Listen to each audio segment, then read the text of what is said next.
Hiya, so I just wanted to do a video, hopefully not too long of a video, about the importance of connecting chords to other chords, which I know sounds stupid, but I think practicing chords in isolation is something that perhaps we are conditioned a little bit to do by the way we think of jazz now. So for instance, if I play a D minor, we'll think of that as being, scale or whatever in its own right, rather necessarily than being in context of other chords. And I'm quite interested in different types of ways of connecting chords together, but I just wanted to cover something which is quite related again to the Barry Harris method. I keep doing these Barry Harris videos because I think people are kind of quite into this approach, and it seems to be helpful to people. But I think this is an approach that you can use even if you're not a Barry Harris devotee, because it really relates to the way we play changes in general, if that's not too vague. So, I mean, most of the time, like if we play, for example, a D minor 7 and going into C major, then we're used to seeing that as a 2-5-1, and even I think most people who aren't like Barry Harris particularly, people, try to be a little bit more coherent, people who are not particularly into Barry Harris will tend to see that D minor 7, G7 thing as being a little bit of a unit together, and they will have their 2-5 licks, or they will have their chord scale stuff, or whatever they do over the top, right? So this is kind of a unit. I'm going to give a sort of classic bebop thing, which is we're going to take the G7 scale, and we're just going to run from a 1 chromatically down to 7, then we're going to play a chord, as we call it, or a 4-note arpeggio, as non-Barry people would call it, going up from the 7 to the I guess it's the 13th of the key of the chord, or the nut 6th as we might call it. But it's basically a stack of thirds, or you can think of it as going G chromatically down to F major 7th. Different ways of looking at it. I mean, if we were going to do a no, that's right. I think I suppose if we're going to do if we were to make it into a Lydian dominant, would be a slightly different sound. But we're going to do this up through the mixolydian, G mixolydian. Those are G, G flat F, and then we go B. Sorry, A, F A C E. Right, face. That's what it is, right? So that's fairly straightforward little lick, and that's what I wanted to do is quickly talk about ways we can connect it. So the obvious way to use this is to go 5-1, G7 into C minor. This will do fine as a 2-5-1 lick, right? So, and then we have the C major. So what do we do? Well, obviously that E is the same note as the third of C major. So what we could do is go 1, 2, 3, 4, 1, 2, 3, 4. Let's do a lower neighbour tone down.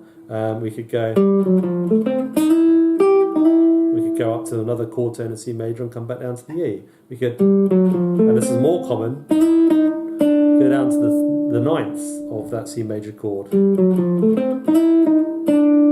like that, which is not necessarily how Barry would term it, but it's how most modern jazz educators would call that. There's a chromatic run down to that note, but we can extend it.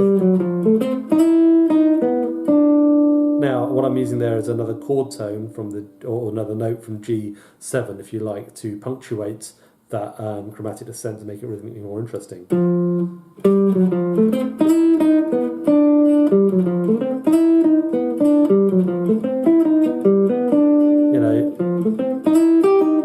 There's other possibilities there as well,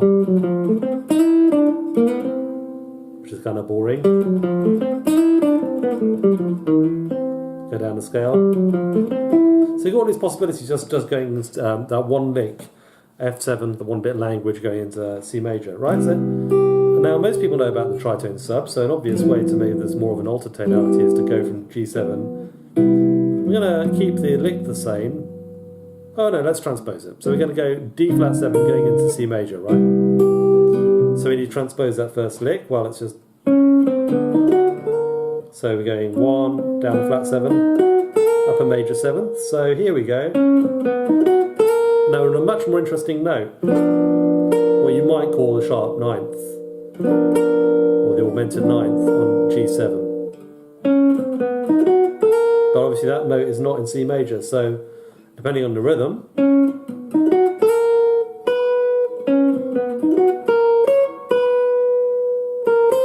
probably better.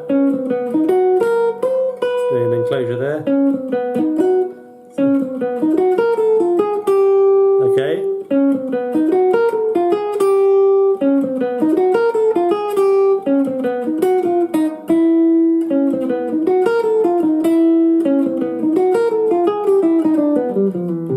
Okay, a few ideas there, right? Different connections, right? Very important. That's nice. There's a few things where the scale has got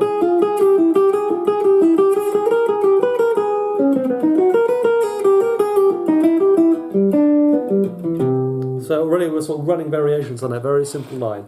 Okay, and some of you will catch those variations, some of you won't, but it's like I like that one a lot. So we're using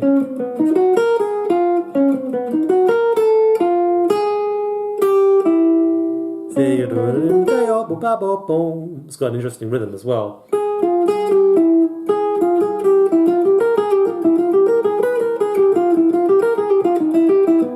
That kind of relates a little bit to the diminished scale, you might say, but it's not. We're not thinking that way. We're just thinking of the D flat 7 Mixolydian scale, whatever you want to call it. Dominant scale, we'll call it in Barry Harris land. Bit of chromatic voicing. You go further and go down to the ninth as well. Okay, so that's the obvious one that everybody knows about, tritone sub. But one very common one, which doesn't get talked about quite so much, is the backdoor. And the backdoor is interesting because we can also use it to play minor 2-5-1, as I've shown in other videos. So the backdoor in this key, going into C major, would be B flat 7. So if we play that, we go. Now that is a pretty beboppy sound to me.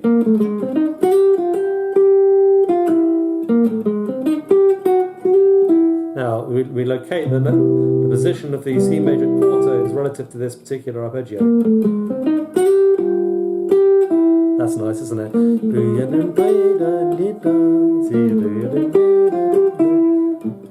Slick. I mean, we could resolve it into minor as well.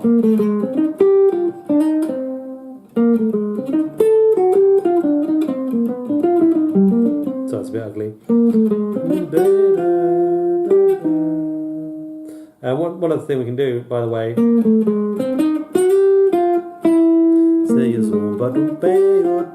can also raise the to come up with a different arpeggio. So what I'm doing there is I'm turning it into a diminished seventh. You can do that for all of these actually. So this one becomes works just as well, right? This is a little aside there. So I mean, those are the three main ones, but what you might notice, if you're super nerdy, like I am, G7, B flat 7, D flat 7 are forming a pattern. It's diminished symmetry, right? They're all related to that A flat diminished chord, right? Same chord. And if we keep going, by the way, one thing that Pat Martino and Barry Harris always talk about is the fact that you can take any note of a diminished chord, lower it down by a semitone, and you get a different dominant seventh. Okay, so we're just kind of using that symmetry to go up to what are we doing? E7, right? And this is a nice one because nobody ever uses it. And again,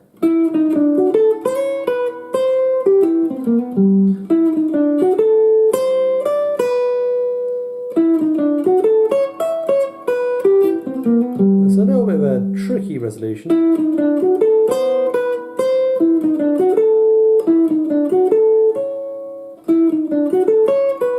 That's nice, that's got like a chromatic enclosure in it.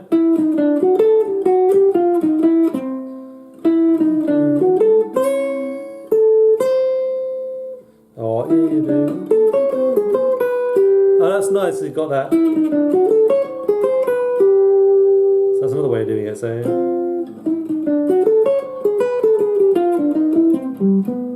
maybe another way of doing it. Let's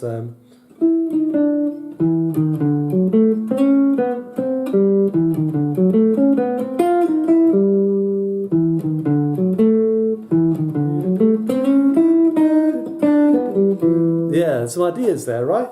So that's what I'm really talking about when I talk about connections between chords. Now this has a relevance because I think a lot of people have a tendency to play, if I'm going to play, I don't know, a tune like a minor blues, is to go, let's say we're in C minor, 1, 2, 3, 4, 1, 2, 3, 4, and then go to F. Okay, and sorry, I actually didn't do it. I didn't do the thing I was trying to demonstrate. Let me try again. 1,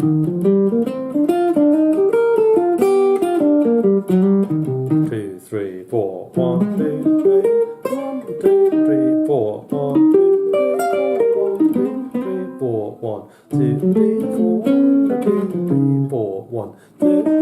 So all the chords are separate, and there's nothing wrong with that necessarily. I think that probably actually sounded quite nice. But what's missing is a dynamism, and actually a book that I'm a big fan of is Hal Galper's Forward Motion, which is all about phrasing into the beat, right? So I recommend checking it out. But the way that works harmonically is we really want to set chords up in advance. So for instance, if I start on the pickup, 1, 2, 3, 4, 1, 2, 3, 4, 1, let's stop for 4.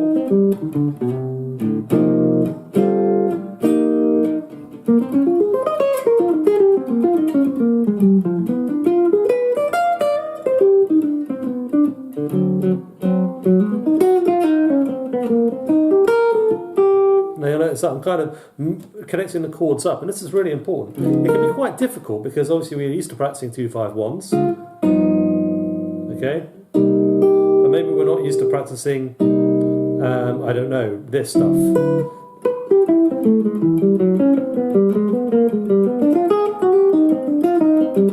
D7, D flat, I mean that's tritone sub, but you might not be used to doing that. Most of us practice fourth-wise. Now the other thing you also can do with fourth-wise is you can always add in like a dominant chord before. So if I go,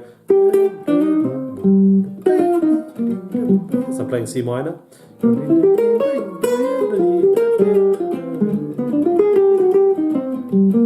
And so what I did there is I added in the C7 going into F minor, and I added in a G7 flat 9 going back into C minor, right?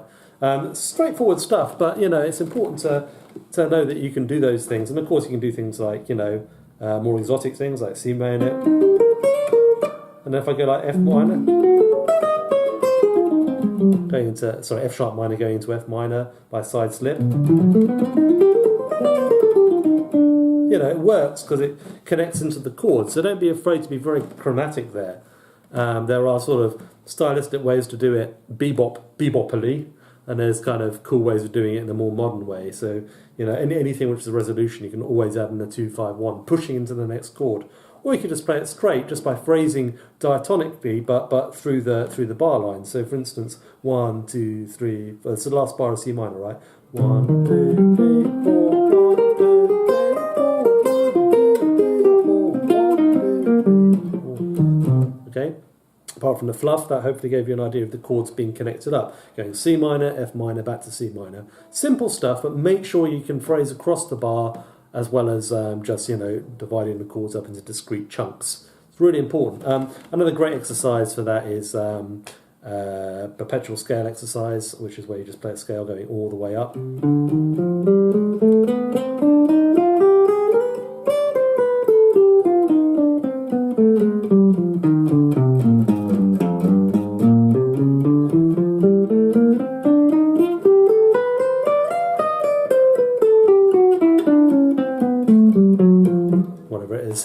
I need to run that. So yeah, so that's a thought. So yeah, don't neglect. I can't even speak. Don't neglect connecting the chords together. I mean, this can be quite difficult in terms of giant steps because obviously in giant steps you're encouraged to think 1, 5, 1, 5, 1. Okay, so you might practice 2, 3, 4.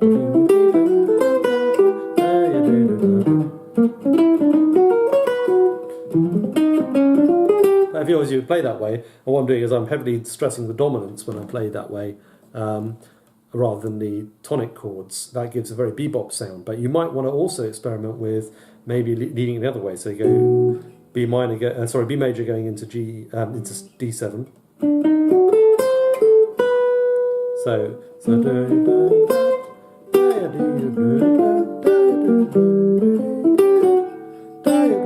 Which is the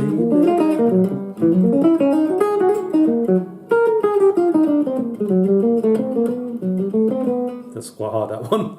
But yeah, what I'm trying to say is, like, you know, think of different ways of connecting stuff together. Don't always go with the established way of dividing things up. Rhythm changes, for instance, we might think that rhythm changes is a 1-6-2-5. So,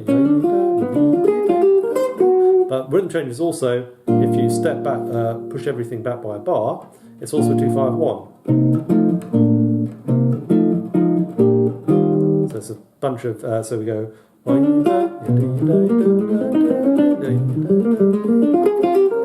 Actually, it's quite hard to feel that. Let me try that again. So 1, 2, 3, 4. 1, 2, 3, 4. 1, 2, 3, 4. 1, 2, 3, 4. 1, 2, 3, 4.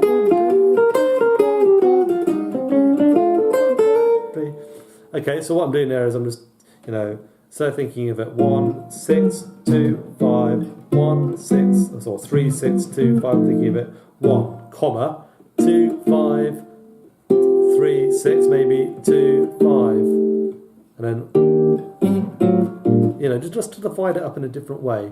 And those chordal connections might be very fresh to you because you're kind of emphasizing different chords and so on and so forth. It's usual to kind of emphasize the chords that are on the strong beats of the bar, and if there's more than one chord a bar, then kind of the one on the first beat is kind of more important. The rhythm changes as a case in point. If you go B flat major, and then we think of this as being connected to 2-5, it doesn't matter so much if you miss out a G minor or a G7, you know, it's not really terribly important. Again, like we go, it's like E flat, but it's some kind of connection back to B flat. It might be a E diminished, it might be a B flat 7, A flat 7 flat sharp 11th or something, but it's not, you know, terribly important what it is. It's just connecting the E flat back to the B flat, and that's kind of natural stress in the music. But you can subvert that by emphasizing different chords and connecting them in a different way. Anyway, hope that was of interest. Thanks for watching. Bye.